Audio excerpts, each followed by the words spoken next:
கும்பகோணம் அரசு கல்லூரி தற்காலிகமாக காலவரையின்றி மூடப்பட்டிருக்கிறது. முக்கிய செய்தியாக பார்த்துக் கொண்டிருக்கிறோம். கூடுதல் தகவல்களை செய்தியாளர் சிவசுப்பிரமணியன் வழங்க கேட்கலாம். சிவசுப்பிரமணியன், வணக்கம். இந்த கல்லூரி மூடப்பட்டதற்கான பின்னணி என்ன? தென்னகத்து கேம்பிரிட்ஜ் என போற்றப்படும் கும்பகோணம் அரசினர் கலைக்கல்லூரி நூற்றாண்டு பழமையானது. இங்கே சீனிவாச ராமானுஜன் உள்ளிட்ட பல்வேறு அறிஞர்கள் படித்து உலக அளவில் பெயர் பெற்றுள்ளனர். இந்த கல்லூரியில் தற்போது மாணவர்கள் போராட்டம் நடத்தினர்.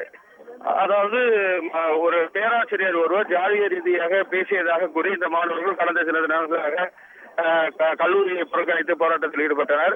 இடையில் விடுமுறை அளிக்கப்பட்டும் மீண்டும் கல்லூரி திறக்கப்பட்டது. அப்போதும் போராட்டத்தை தொடர்ந்ததால் தற்போது கல்லூரி காலவரையின்றி மூடப்பட்டுள்ளது. இது தற்காலிக விடுமுறை. இதனால் மாணவர்களுக்கு கல்வி பாதிக்கப்பட்டுள்ளது. இந்த நிலையில் அந்த பேராசிரியர் நீண்ட விழிப்பில் சென்றுள்ளார்.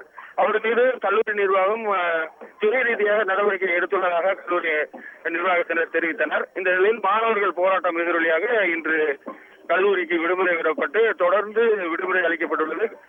மறு அறிவிப்பு வரும் வரை கல்லூரி மூடப்படும் என தெரிவிக்கப்பட்டுள்ளது. விவரங்களுக்கு நன்றி சிவசுப்பிரமணியன். செய்திகளை உடனுக்குடன் தெரிந்து கொள்ள உடனே சப்ஸ்கிரைப் பண்ணுங்க.